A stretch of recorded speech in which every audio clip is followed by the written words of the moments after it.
Me voici à Saint-Joseph-du-Lac pour vous faire découvrir presque tous les vergers, un par un, de Saint-Joseph-du-Lac, Saint-Eustache et Oka.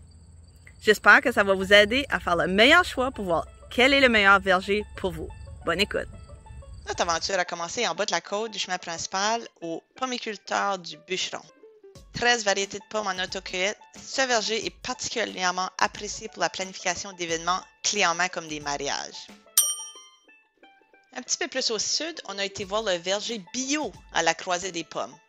18 variétés de pommes, grande variété de raisins, prunes et poires, et aussi beaucoup de produits faits maison dans leur boutique. Les chiens sont acceptés en laisse, l'accès au site est gratuit, il y a un aire de jeu pour les enfants, et ce verger est vraiment très apprécié pour son ambiance familiale, ses pratiques éco-responsables, puis la propreté du verger. Notre prochain stop, c'était au verger Joannette. Vous trouverez juste un petit kiosque, pas de fermette, mais c'est très apprécié pour sa simplicité, ses bonnes pommes bio à des prix abordables. On est à Fleury-Pomme. Fleury-Pomme est vraiment cute. C'est un petit verger familial, il y a des aires de pique-nique intérieures et extérieures, des aires de jeu, mais surtout on a aimé son ambiance qui était calme, la propreté, puis l'accès qui était facile pour les personnes à mobilité réduite. Ensuite, verger Lacroix.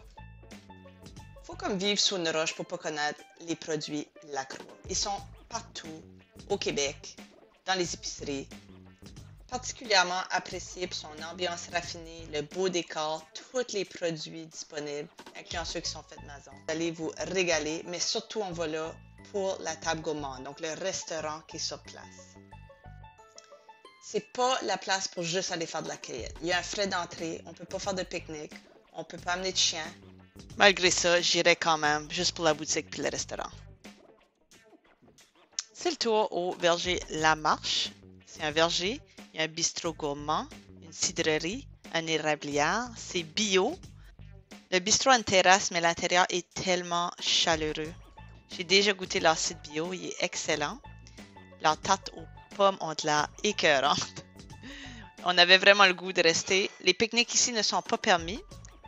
Ils font de la pizza au four à bois. C'est très calme, c'est chaleureux, c'est champêtre. Ils font des beignes. Vraiment. On avait déjà vu les produits champ de pommes en épicerie, mais vraiment gros coup de cœur sur le verger. Notre prochain arrêt était plus loin du chemin principal. Fait qu'il faut le trouver. C'est le verger Méli-Mélo. Sans prétention, c'est un verger qui est connu pour son ambiance familiale, agricole, ses trous de beigne, sa petite fermette. Idéal pour des forfaits garderie, des forfaits scolaires, rallyes éducatifs. Il y a même un étang ensemencé de truites avec des canards et des oies. On retourne sur le chemin principal au verger chez les Gauthier. Verger parfait juste pour faire de l'autocueillette dans le calme avec la petite boutique et la belle vue sur la montagne. Petit arrêt au domaine Villeneuve, autocueillette seulement, très apprécié pour ses variétés de pommes sucrées. Juste à côté, on va à la tête dans les pommes, ou pas mal le fun. Un autre verger bio avec 30 variétés de pommes cette fois-ci. Une cidrerie, une chocolaterie, des forfaits pour des groupes, des garderies, des écoles, des fêtes d'enfants, puis aussi la location de salles pour des forfaits corporatifs. C'est vraiment familial avec un service personnalisé. Domaine La France, le verger le plus connu, le plus achalandé, le plus gros, la plus grosse boutique. Vraiment, si vous ne connaissez pas Verger La France, c'est que vous n'êtes jamais venu à Saint-Joseph-du-Lac. Tellement de produits à essayer, déguster sur place.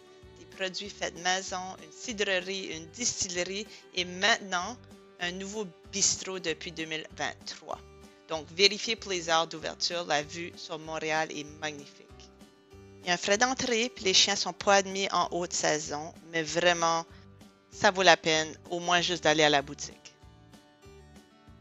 Un petit peu plus à l'ouest, on a les fromages du verger. Fait que c'est un verger, une fromagerie, une bergerie et même une ferme de porc d'élevage. C'est bio. On a une boutique avec des produits maison. On a aussi de la viande de qualité. Complètement au sud, on a le verger La Vallée, bio. Connu pour être très bien organisé pour des groupes, on a un labyrinthe de maïs et une vue sur le lac des Deux-Montagnes du Verger. Le lendemain, j'ai été explorer un petit peu à côté à Saint-Eustache, à la ferme Marceau. Si vous cherchez à éviter le trafic de chemin principal, il faut aller directement à ce verger-ci pour l'autocueillette. C'est vraiment relax puis le service est excellent. Ils ont même des poires et un arbre qui a 37 variétés greffées dessus. Ça vaut la peine, allez voir papa, il va tout vous expliquer ça. Juste à côté, encore à Saint-Eustache, on a la magie de la pomme. Si vous voulez des photos originales, regardez ce qui se cache en arrière de ces petites portes ici. Oui, c'est un photo booth. 8 générations plus tard, c'est vraiment axé sur la famille, puis aussi aider des familles avec des prix vraiment intéressants pour leur boîte de pommes. Il y a un mini bistrot sur place, mais il y a aussi beaucoup de produits faits maison que vous pouvez rapporter chez vous et du sirop d'érable aussi fait sur place. On retourne au sud, collé sur l'autoroute, on a Verger Richard Legault, Verger Érablière, on a un petit bistrot, on a une mini-ferme, l'aire de jeu. On a aussi une boutique en ligne de repas préparés et de produits maison. Finalement, j'ai dû arrêter parce qu'il y en avait plein d'autres, surtout sur le chemin d'Oka que j'ai pas été visité. Allez lire l'article que j'ai publié avec la vidéo, la liste complète sera là. Fait que finalement, il y a beaucoup plus de choix que je pensais. J'espère que ça vous a pas plus mélangé qu'autre chose. Écrivez dans les commentaires si vous avez visité un verger récemment que vous avez aimé. Et suivez-moi pour d'autres vidéos comme ceci. Avec ça, il faudrait bien que je mange une pomme, hein?